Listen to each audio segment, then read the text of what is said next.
Assalamu alaikum wa rahmatullahi wa barakatuhu. Bismillah, alhamdulillah, salatu wassalam ala rasulillahi wa ala alihi wa ashabihi ajma'in.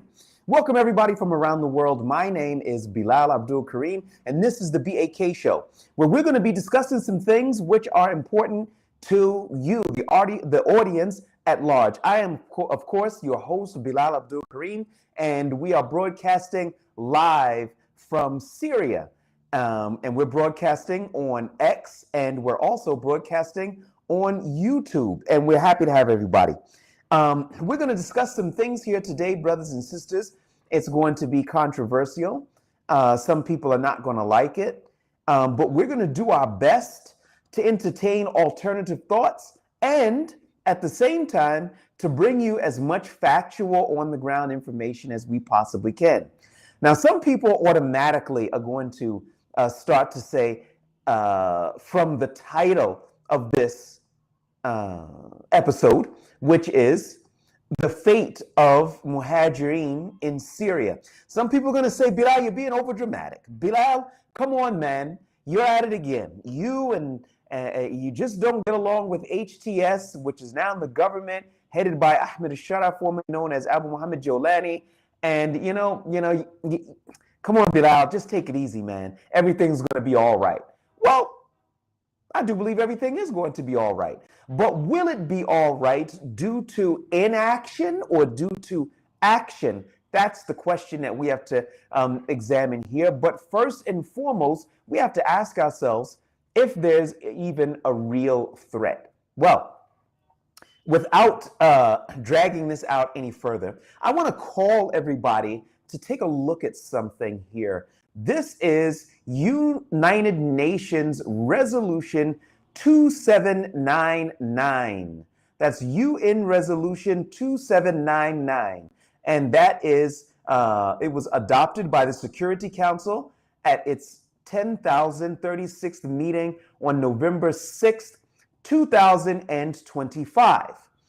This is the meeting which lifted the sanctions from Ahmed al-Shara and Anis Khattab. This resolution meant that they were no longer to be considered as terrorists, worldwide terrorists. All right, that's what this is going to be all about. Now, let's get started here. Okay, firstly, I wanted to show you guys the full document. There it is. You can feel free to take a look at it online if you'd like. And it begins with the Security Council. It starts by talking about recalling its previous revolutions on the Syrian Arab Republic and those relating to ISIL, Daesh, and Al-Qaeda's sanctions regime, including blah, blah, blah, and it goes further. Now, I want to call everybody to the fourth paragraph down. The fourth paragraph is where things get a little bit hairy. And it states, welcoming the Syrian Arab Republic's commitments to ensuring full, safe, rapid, and unhindered humanitarian access consistent with international humanitarian law. Good. We like stuff like that. Okay. But now we go further. Countering terrorism, including foreign terrorist fighters, ISIL or ISIS, meaning Daesh, Al-Qaeda, and their affiliated groups, individuals, undertaking, and entities. Further recalling the expectations that the Syrian Arab Republic will take decisive measures to address the threat posed by foreign terrorist fighters, protect human rights and safety and security of all Syrians, regardless of ethnicity or religion. And it continues, but this is what I wanted to talk about here today, brothers and sisters. Let's get started on this. The first issue is that this is very, very, very problematic, and I'm going to explain. First of all, who's on the Security Council? Well, those who have veto power are China, France, Russia, the United Kingdom, and the United States. Well, let's look at a couple of these. First of all, when it comes to Muhajireen, First of all, China, who has been carrying out its own genocide and persecution of the Uyghur Muslims in the Xinjiang province of China or East Turkestan. They've been carrying that out, imprisoned up to 1 million people. We could talk about it for a long time, but I think you brothers and sisters already know about it. That's one of the people sitting on this Security Council. Another that's sitting on the Security Council is Russia. Russia backed Bashar al-Assad until Assad fell. Russia didn't stop backing Bashar al-Assad because he was doing the wrong thing. Russia stopped bombing and killing hundreds of thousands of Syrians because Bashar al-Assad fell. That's why they stopped. That's two members on the Security Council.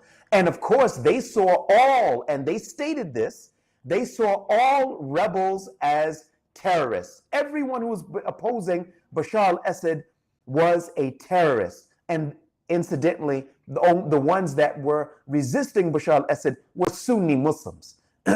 So my question would be, when did Russia stop seeing them as terrorists? I digress. We'll go back to it. Okay, so far that's China and their persecution of the Uyghur Muslims in East Turkestan. Russia, who bombed and slaughtered hundreds of thousands of Syrians in a civil war that was going on last year at this time. 3, let's talk about France. Well, France is known to be one of the countries that are very strict on the Muslims in their within their own borders. But in addition to that, they have been trying to arrest Omar Omsin, who is a French national, and trying to encourage the Ahmed al-Shara government to do their work for them. And there's a lot that we can say about French occupation in Muslim countries and such like that, but suffice it to say what we've already said. Then you've got the US and the UK. Now, the US is the architect, the engine behind this tahaluf, or the coalition, quote unquote, against ISIS. Now, once again, we're relying on 5, US, UK, France, Russia, and China. These 5 governmental Islamophobic countries to gauge who is a terrorist and who isn't. Let's go back to the wording of this document right here. Look at where it says here. It says countering terrorism, including foreign terrorist fighters, ISIL, Al-Qaeda. Now, if you look at the way that it's written, they do not consider foreign terrorist fighters who are in the ranks of ISIL or ISIS and Al-Qaeda to be one and the same. They consider these to be 3 separate categories. I say this again. They consider them to be 3 separate categories. In other words, foreign terrorist fighters, in other words, anybody who came over to fight, could very easily be considered a foreign terrorist fighter. They didn't specify, they didn't give any specifics in terms of what that might entail. So that, in its broad language, means any terrorist who is not native to Syria who was a fighter. That's thousands of people. That's literally thousands of people. But then if they want to add to it, they put their ISIS and Al-Qaeda. Now let's talk about Al-Qaeda for a second, because ISIS is clear. Al-Qaeda's branch in Syria was headed by Ahmed al-Shara, the new Syrian president. I'm not trying to piss off anybody. I'm just speaking facts here. His group, Jabhat al-Nusra, Jabhat al-Fatah al-Sham, and then Hayat Tahrir al-Sham, they actively called people to join their ranks.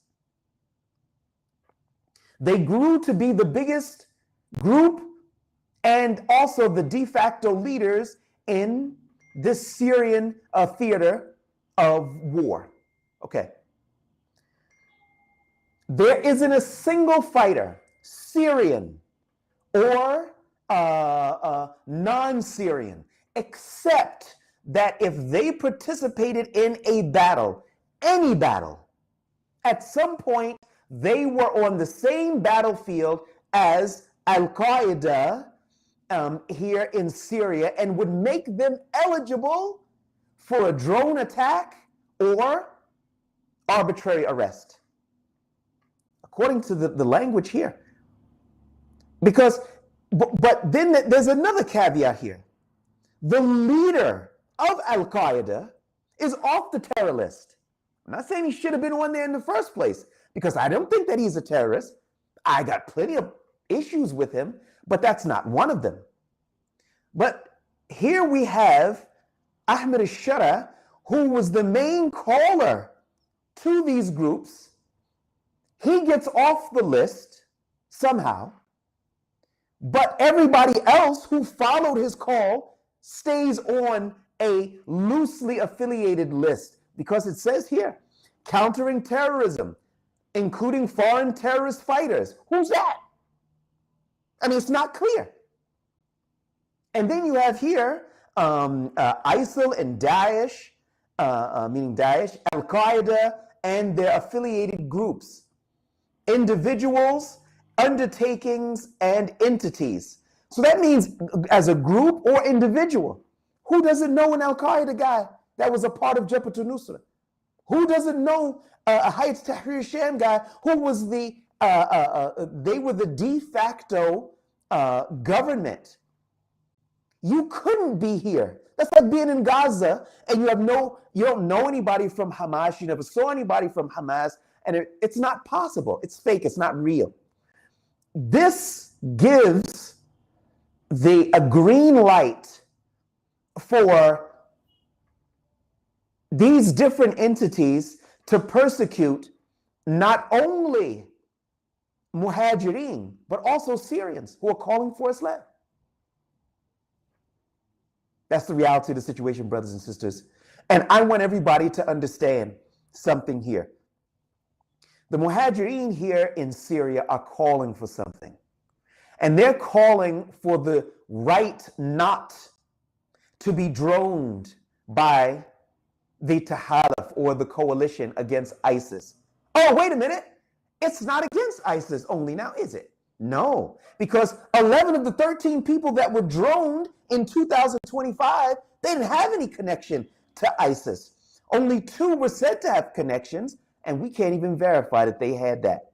Not only that, but you've got Muhajireen right now who are in prison. We're talking about Abu Shu'aib al-Misri, who was in prison previously, was tortured, had his feet whipped, and we understand had to have an operation on his feet. He came out of prison. He basically spoke that there were children in the Hayat Tahrir Sham prison, was rearrested, and we haven't seen or heard anything from him yet, and we still don't know his charge up until this moment in time. We've got Abu Yahya Jazairi. He was in prison back in 2020. It's now 2025. We're going into 2026. We still don't know what his charge is. We've got Abu Dujana, the Uzbek, who just a few months ago was imprisoned, and up until now, we have no idea why he was imprisoned. I'm saying this to say, brothers and sisters, that we have to have a due process. I mean, what was the point of the revolution if all that's going to happen is that whenever the government, either because they don't like the activities of certain people, which may not be a crime, or their backers, i.e. the Americans or even other than them, don't like a certain individual, they're called upon to arrest them arbitrarily, and they never ever see a judge. They never ever go to court. That's what we have here, brothers and sisters. And the UN basically said, look, Ahmed al-Shara, no more terror designation, but here's what you're looking at. You're looking at having to do counterterrorism, including foreign terrorist fighters. Can't just, I mean, there's thousands of foreigners that came to help, to fight, to free the Syrian people. And they got their freedom now. And now it's being allowed to say that they're terrorists again. And then at the end of it, it then goes on to say that they are delisted from being a part of the terror lists and so on and so forth. And Allah subhanahu wa ta'ala knows best. Big mess, brothers and sisters. It's a big mess. And it's not going to be an easy thing. It's not. All right, let's take a look and see what we got here. We've got the kid from the Yevi show. Assalamu alaikum, brother. Wa alaikum salam wa rahmatullahi wa barakatuh. Okay. Next. Assalamu alaikum, Bilal Abdul Kareeem. Wa alaikum salam wa rahmatullahi wa barakatuh. A country can never be sovereign or independent if the U.S., Israel, Russia, and Turkey occupy, plus Hijri militias, Asadists on coast, SDF, and Daesh. All right, let's talk business for a second here. Okay.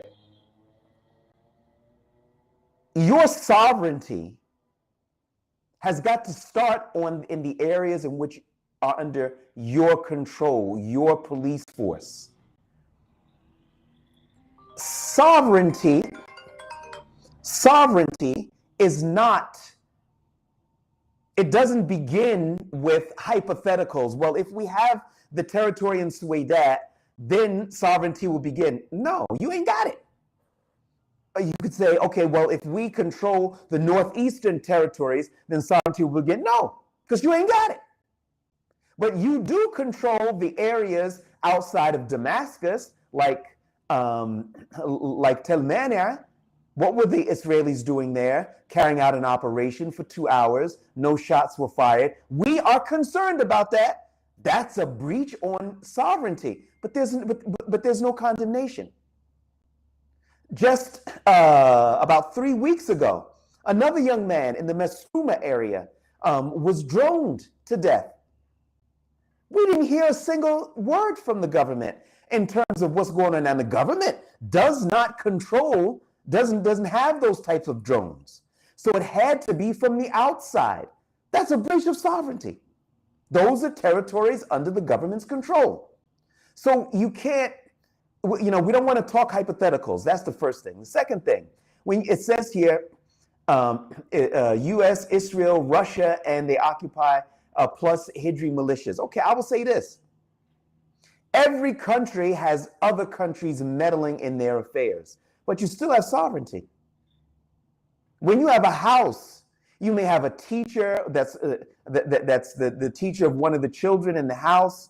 They may meddle in their affairs by telling the kids to do this or not to do that. Allah knows best if the parents are in agreement with that. Maybe the kids play on a sports team and the coach is influencing them this way or that way. Their friends are influencing them this way or that way. But inside of that house, the parents have sovereignty.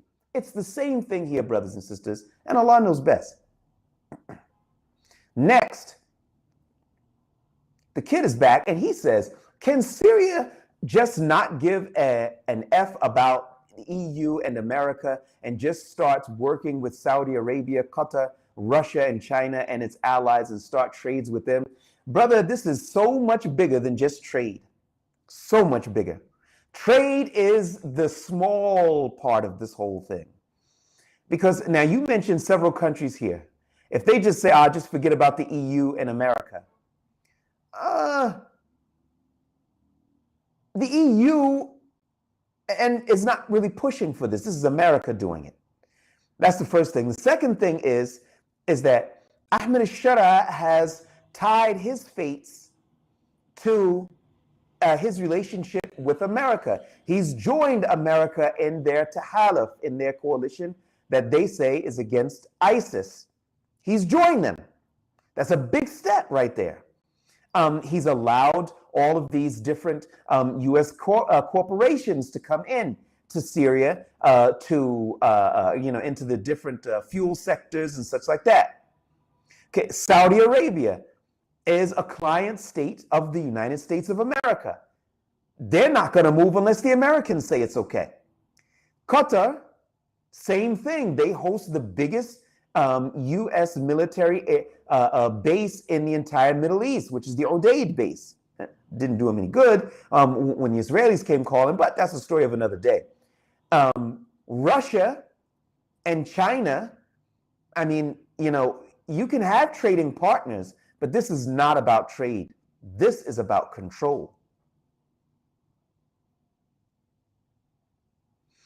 Okay. Assalamu alaikum, brother. Hope you are keeping well. Wa alaikum salam wa rahmatullahi wa barakatuh. Will the foreign mujahideen accept this lightly? I don't think that the issue is whether they will accept it lightly or not. I think, and I'll tell to you in all honesty and certainty, having spoken to them, many of them, and like all the time, they want to be considered as equal citizens with Syrians, and they want justice for themselves and for Syrians. In other words, if the government or somebody who's encouraging the government, America or other than that, has a problem and one of them ends up getting arrested, all right, cool. Let's do that. Let's go to court. What are you charging him with? Okay, you're charging him with terrorism. All right. So where did this take place? How did it take place? Who are the witnesses? Then or the person gets to get a lawyer and they get to defend themselves in court. And then there's a ruling by the judge. That is what is supposed to take place. But that's not really what we have here, is it? What we have here is people just get arrested and they're just gone. I'm in contact with the families. I know. And this is not something that should be considered okay and normal. Will the foreign fighters, the mujahideen, are they looking to turn their weapons on Syrians? Absolutely not. Absolutely not. No, nobody's interested in that. I mean, the Syrians and the foreign brothers, they were in the same trenches together. They ate the same foods or lack of it in the same trenches together. They are married to Syrian women. Some Syrian women are married to Muhajir men. The children speak Arabic just like the children who were born here in this country. They are entrenched for 13 years in Syrian society. Syrians, meaning the general Syrians, they don't have a problem with Muhajireen. There's no allegations, or I should say credible or remotely credible allegations that Muhajireen are beating up Syrians in the street, that they're kidnapping them and they're doing other weirdo stuff. There aren't even any credible allegations about that. I was asked about attacks that Muhajireen did on Alawites in the coastal areas. And I just said, look, whoever's making that claim, what is it based on? What is there are videos where there are Syrians who are doing things that they're not supposed to be doing. But I didn't see any videos or anything credible that was saying that Muhajireen were doing that. So I'm not defending them. I'm just saying is that the defense begins when there's a real accusation. If somebody comes in there right now and says, I am currently at Disney World and I'm about to get on the Ferris wheel, I don't have to defend that because it's not credible. It's not real. I'm sitting right in front of you. And I'm obviously not at no Disney World. So that's when the defense begins, and Allah knows best. Okay, next up, we've got Brother Abdullah Muhajireen has exposed himself since last 6 months. This man is an agent and unprincipled, subservient sellout sent to hijack the revolution. Dr. Abdullah Muhajireen is a brother whom I knew who was a fierce fighter, and he fought in many battles and was injured on several different occasions. I did more than meet him on several occasions. I could say that I knew him, and we would sit and talk, and we'd agree sometimes, sometimes we wouldn't, and such like that. That was around 6 years ago. To be honest with you, this version of Dr. Abdullah Muhajireen, who is in constant praise of the government, sees no evil, hears no evil, doesn't see anything that's going on around him, apparently, from arbitrary arrests, torture. He tried to justify joining the global coalition with some cockamamie explanation about how it's going to help the Syrian people. I was sitting there, I was like, dude, what are you talking about, man? This version of Dr. Abdullah Muhajireen, I don't know who he is. If somebody told me this was like a sci-fi movie and like some aliens came and took his body and he's really like in a prison like on Romulus somewhere, and this is another version of him, but it's not the real version, I could believe that. Because I'm shocked at I'm just sitting there, I'm just like, yo, man, what's up? I couldn't tell you, brother. I wish I could, because he's a nice guy, has a nice smile, but I don't know what he's on now. I really don't. Okay, international coalition is a fancy word for American occupation, as simple as that. Yeah, I could get with that, but I could also add that it's another simple, it's coded for America has the right to interfere anytime it wants and against anybody it wants and anytime it wants. How's that for sovereignty? Next. America are building bases in Syria right now. If the SDF did not exist, none of this would have happened. Whether you like it or not, a big part of Kurds support them. They are traitors and never trusted. Okay, it says here America is building bases in Syria right now.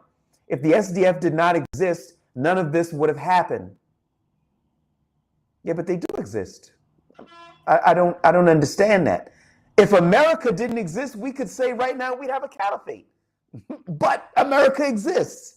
So these type of hypotheticals are really not useful because they do exist. And then just to say, okay, well, that none of this would have happened, I'm not really clear in terms of what this actually is. I'm not really sure. Whether you like it or not, a big part of Kurds support them. They are traitors and never trusted. Traitors to what? They weren't a part of the revolution, so they didn't betray the revolution because they were never in it. That's real. Do you know of the Kurdish militia forces fighting the Assad government? I don't. If you know something I don't know, and I could be wrong, but I don't remember the Kurds carrying out major battles against Bashar al-Assad's forces. So to their defense, if you want to call it a defense, they were never a part of the good guys anyway. So they didn't betray him. I hope that's clear.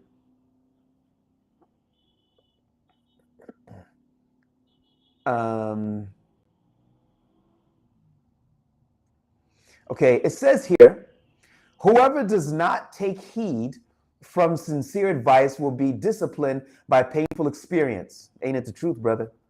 And whoever does not live upright as Allah has commanded will be disciplined by the laws or ways of Allah. When Allah says not to take the Jews and the Christians as protectors, because they are protectors for one another, and whoever takes them as a protector, then he is of them. Okay, Allah is not saying that because he just wants to be philosophical. It's because he knows he's not going to give the success to people who do stuff like that. And I find it astonishing and amazing how people just consistently fail to see that.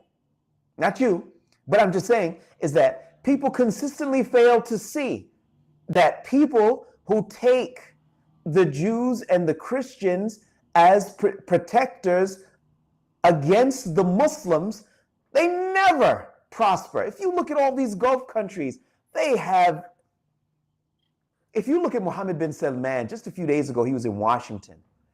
He had promised to invest $600 billion over a number of years in America. $600 billion. But then when he went to America a couple of days ago, he was sitting with Trump, and it was like, nah, it's going to be a trillion. Okay, he didn't say it like that. But what he did say is it is going to be $1 trillion. I mean, doggone. I mean, what's up, man? I mean, what's going on? Oh, but then he did mention that we want to feel satisfied that there is going to be a path to a two-state solution. What? Man, shut up. Shut up. Because it wasn't even real. Because the first thing is that if you were really concerned about pressuring the Israelis, why didn't you close your airspace to them? You've got El Al flights going to and fro, carrying Israelis back and forth to Tel Aviv airports, flying over your airspace. I think that's the least you can do, is just say, nah, you ain't coming through here. That's what y'all did to the Qataris when you had a beef with them some years ago, but you can't seem to manage that when it comes to the Israelis. Dang, what's up with that? And now you're talking about after 2 years of bloodletting, you didn't fire a shot, didn't fire a rocket, didn't equip anybody with anything. You didn't do anything except some lip service. And now you're talking about, yeah, we want to feel satisfied there's going to be a two-state solution. What? What? I don't even know what to say to that. It wasn't real, brothers and sisters. It was fake. It was it was more fake than a unicorn. And Allah knows best. Next.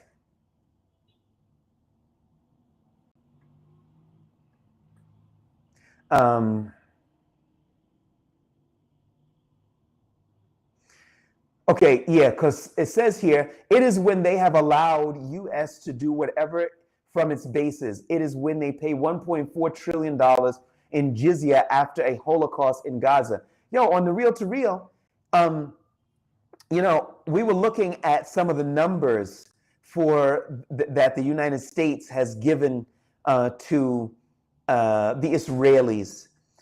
I don't remember exactly, but something since like 2023 in October, it's been like in the tens of billions of dollars. Okay. And people are saying, oh, you know, this is a lot of money and so on and so forth. But brothers and sisters, that's nothing. The Gulf countries are promised 1.4 trillion. And it went up because Mohammed bin Salman is promising to pay another 400 billion. So in all effect, the Gulf countries paid for the war. They paid for it because America has taken the money and they gave it right to the Israelis. They're not even trying to hide it. It's not a secret. They are financing the Israelis to carry out this genocide. So it's not like, you know, it's going on in the back room and somebody opened up the door and, oh, look out, Netanyahu, he doesn't want to be seen on camera. It's not like that. The Congress, the Senate, they're approving these transactions and they're sending big money right over to the Israelis and right over to their defense industrial complex, giving them weapons and such like that in order to carry out the genocide. And this guy, the best he can do, Mohammed bin Salman, is saying that he wants to feel satisfied that there's going to be a two-state solution.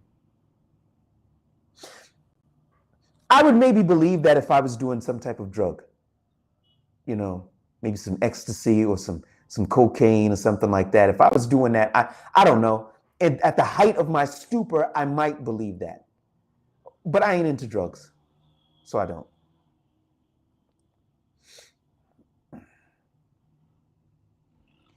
Okay.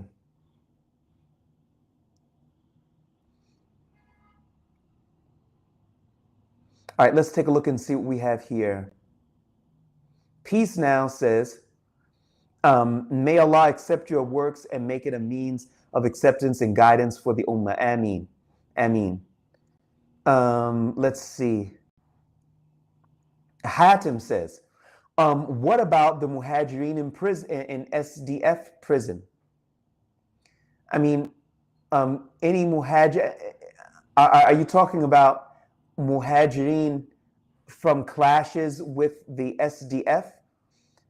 Because I'm not aware of Muhajireen in SDF prisons. I understand. Those who were captured after the fall of the areas that were under the control of ISIS. Okay, a few of the sisters, very few, were released over the last couple of weeks. So that's a positive development, alhamdulillah. But the others, they're still in SDF custody. And to what I understand, there's never been any due process for them. How long will they be in prison? Were they actually guilty of a crime? When people are fleeing, they just rounded people up, put them in prison, and they're still there. Women who had children, they're not children anymore. They've grown up now. They've been in prison 5, 6, 7 years. So you got to understand something. When you've got children who grew up in a prison environment, what do you think you're creating? You're creating more enemies than you could ever fight. And Allah knows best. Uh-oh, we got Bird Nest Rat Fest who's here. We always like to hear from him. Assalamu alaikum BAK. Wa alaikum salam wa rahmatullahi wa barakatuh. Ahlan ya akhi. Okay, we've got here. Imagine fighting for the sake of Allah to free the brothers, and in the end be prosecuted by the same brothers you helped. Surely one of the biggest betrayals in modern history. May Allah free this ummah. Ameen. Yes, sir. It would be one of the biggest, ugliest betrayals of this ummah in modern history, exactly as you said. And I'm going to tell you something. Allah doesn't forget. And He's going to catch up with every last one of them jokers that are participating in the persecution of their brothers and their sisters, and anybody who contributes to their to these ideas. Allah subhanahu wa ta'ala is quite willing, quite capable to deal with these people. And I just pray to Allah that things do not worsen, and there would be trouble. So we are working hard to have some type of understanding with the government. I myself personally delivered a letter to Anas Khattab's office requesting citizenship for the Muhajireen. They never responded. I think it seems clear now. Why not?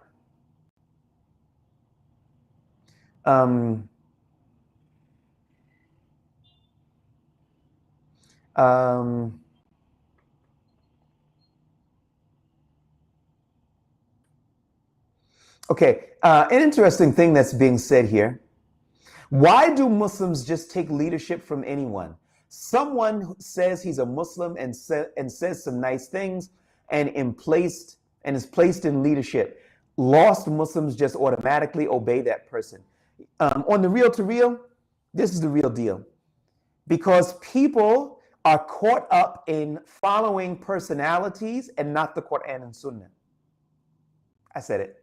And I'm saying that to everybody who still wants to argue that Ahmed Shara is in the right for joining the coalition. because they're following personality and they're not following the Quran and Sunnah.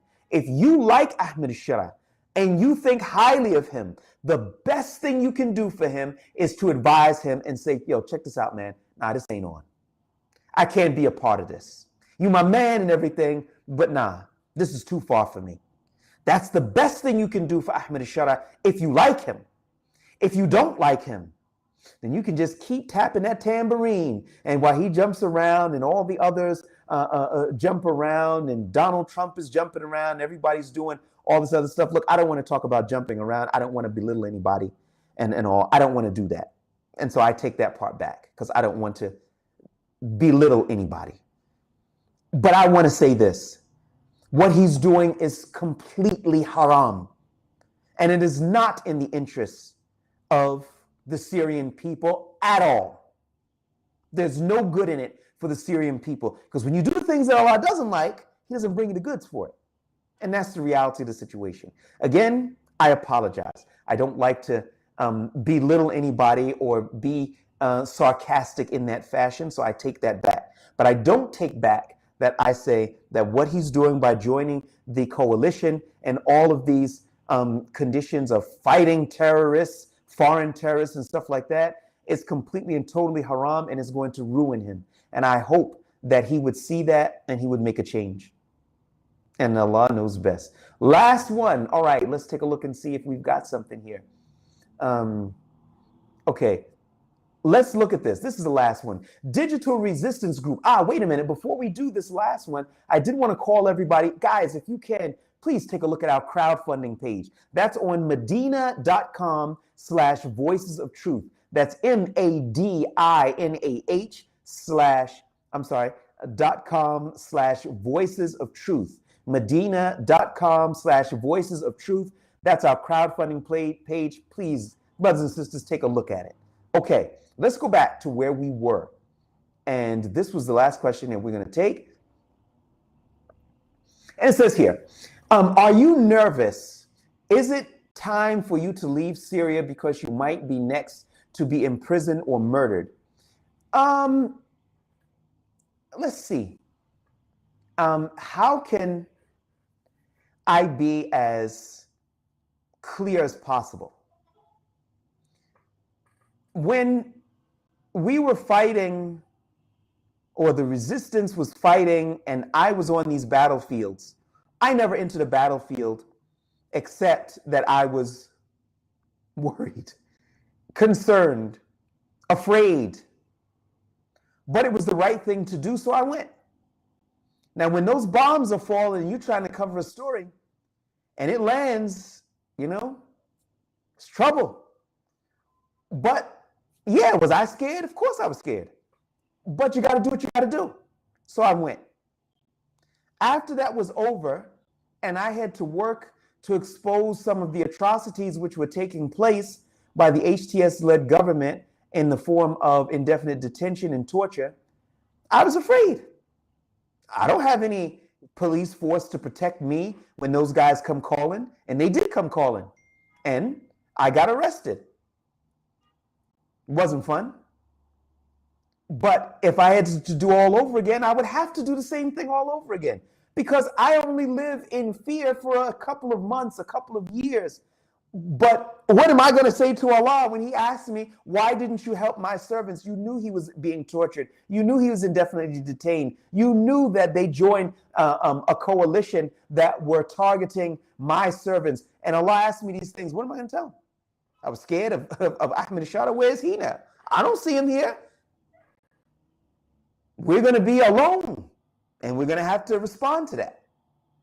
So I was scared at that time, but I did it anyway. And here I am all over again. I don't only have the government as a potential protagonist. The United States can't be happy. And some of those others who have all these bombs and rockets and people on the ground to cause all sorts of problems for people like me. So am I concerned about it? Yeah, I'm concerned about it. What can I do about it? I just got to work. I got to let you know. And because if you don't know, then you won't push for change. So I just have to work to make sure that you're informed. What the masses ultimately do with the information, I can't say. But how many people knew of this United Nations resolution? They knew that they got the sanctions lifted off of them and they've been delisted. But wait a minute, all of those foreign fighters that went over there to help the Syrian people, I'm going to tell you 99.9% of the Syrian people never read this adopted resolution. They didn't. They don't know about it. Not sure what they would do about it if they did, but I know that they don't. So that means people like me have to make sure that they're informed. And that attracts the enmity and the rancor and the wrath of people who have maybe more muscles than I got. But what can I do about it? I just got to work until Allah says the ride is over. And that's as good as it gets. All right, brothers and sisters, that's where we are. May Allah make it easy for all of us and all of you. Ameen. Jazakum Allahu khaira. Assalamu alaikum wa rahmatullahi wa barakatuh.